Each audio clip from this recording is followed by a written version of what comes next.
আসসালামু আলাইকুম রহমতুল্লাহি বারাকাতুহু। ডিসেম্বরের 25, 26, 27 তারিখে আমাদের বিশ্ব ইজতেমা আছে। শরীয়ত, তরিকত, হকিকত, মারেফতের বিশ্ব ইজতেমা।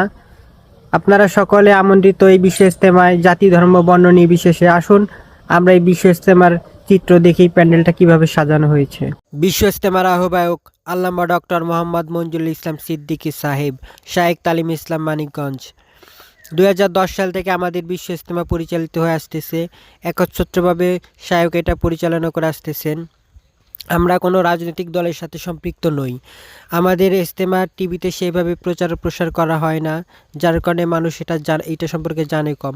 এখানে বায়াত মুরিদ করানো হয়, আল্লাহ পাকের জিকিরের মাধ্যমে আত্মশুদ্ধি করানো হয়। শরীয়ত, তরিকত, হকিকত, মারেফতের বিশ্ব ইজতেমা।